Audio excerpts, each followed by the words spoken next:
Burung adalah salah satu makhluk bumi yang sangat mengesankan. Mereka dapat berkicau, terbang bebas, bahkan tidak takut terjatuh meski hinggap di ranting yang kering. Kehidupan mereka begitu unik untuk dipelajari, misalnya seperti cara jantan untuk mendapatkan pasangan, cara mereka membangun sarang, cara mengurus anak-anak, bertingkah laku, dan lain sebagainya. Burung telah menjadi hewan favorit untuk dipelihara. Mereka mampu membuat pemiliknya kagum dengan kicauannya.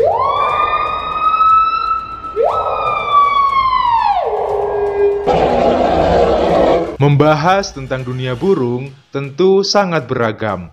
Tapi pernah nggak sih kalian bertanya-tanya burung apakah yang memakan saudara kandungnya di sarang? Jika ada, mungkin ini menjadi hal yang begitu kejam. Tapi begitulah kehidupan di alam liar. Kalau tidak saling berebut wilayah, ya saling memakan.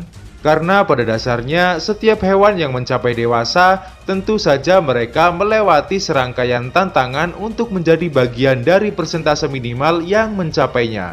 Misalnya seperti seleksi alam, yaitu filter yang memastikan hanya yang terkuat dan terlatihlah yang akan menjadi pemenangnya. Baiklah, kita persingkat waktu. Inilah spesies burung yang tega memakan saudara kandungnya di dalam sarang.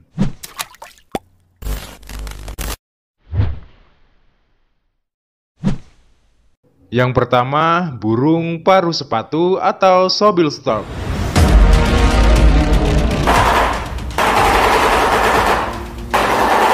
Mereka adalah hewan prasejarah yang berasal dari Afrika Timur hingga Afrika Selatan. Memiliki nama ilmiah yaitu Balaeniceps rex. Nama sobil berasal dari bentuk paruhnya yang mirip dengan sepatu bakiak Belanda. Di sisi lain, paruh mereka mampu membelah mangsanya menjadi dua bagian. Burung yang terbiasa berburu di malam hari tersebut memiliki usia 35 hingga 50 tahun. Meskipun begitu, proses dewasa mereka tidaklah mudah. Saat masih menjadi anak-anak di dalam sarang, seringnya anak pertama akan memakan saudaranya hidup-hidup. Mengapa hal ini terjadi? Umumnya induk burung paruh sepatu akan bertelur sebanyak 2 butir, di mana jarak antara telur pertama dan kedua berselisih 3-4 hari. Tentunya selisih waktu tersebut juga menentukan ukuran tubuh antara anak pertama dan anak kedua ketika sudah menetas. Pada saat itulah seleksi alam akan dimulai. Ketika mereka berusia sekitar 2 minggu, maka anak pertama akan memakan saudaranya. Hal ini biasanya disaksikan langsung oleh induknya di sarang. Karena pada dasarnya sang induk lebih memilih mengurus satu anak. Maka dari itu, sang induk membuat investasi telur dengan jarak 3 atau 4 hari, supaya terjadi perbedaan ukuran tubuh agar anak pertama mampu mempelajari cara memangsa, meskipun saudara kandung yang menjadi tumbalnya. Begitulah seleksi alam versi mereka.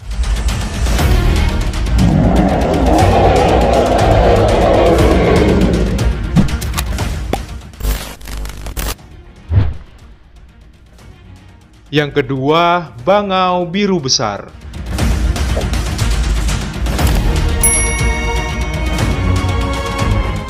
Faktanya, tidak hanya bangau biru besar yang menjadi kanibal, namun spesies bangau malam pun termasuk pemakan sesamanya. Bangau biru besar umumnya mendiami lahan basah di kawasan Amerika Utara, Tengah, dan juga Selatan. Mereka adalah burung bangau terbesar di antara bangau yang ada, bahkan lebih besar dari bangau putih besar. Burung yang memiliki kaki, leher, dan paruh yang panjang ini memiliki sistem berburu yang berbeda-beda. Mereka adalah pemburu soliter yang memangsa ikan, amfibi, serangga darat, dan air, tikus, bahkan burung. Lalu bagaimana proses dewasa mereka? Saat masa reproduksi tiba, induk betina biasanya akan bertelur 4 hingga 6 butir, di mana induk betina akan bertelur satu telur kerdil di antara telur lain yang berukuran normal. Dari hal inilah sesuatu yang sulit dibayangkan akan terjadi. Saat menetas dan anak-anak berusia sekitar 2 minggu, seleksi alam mereka telah dimulai. di mana yang menjadi tumbal adalah anak yang berasal dari telur kerdil tersebut. Anak pertama dan anak kedua biasanya bersaing untuk memakan saudaranya yang paling kecil. Cara ini tentu berbeda dengan burung bangau putih besar. Jika bangau putih besar, umumnya anak terlemah akan dibuang oleh induknya, bahkan dimakannya. Namun, bangau biru besar antar anak akan saling memangsa. Seperti itulah seleksi alam burung bangau biru besar untuk mencapai proses dewasa.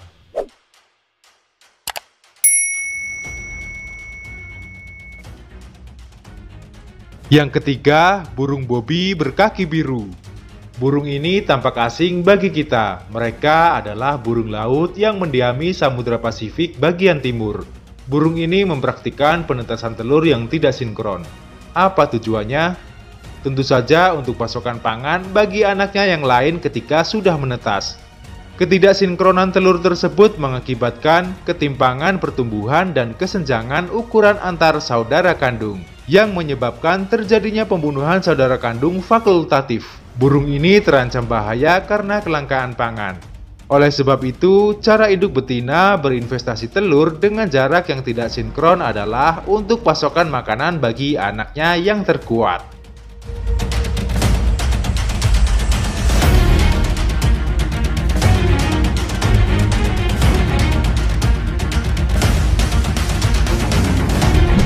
Dan yang keempat, burung hoopoe.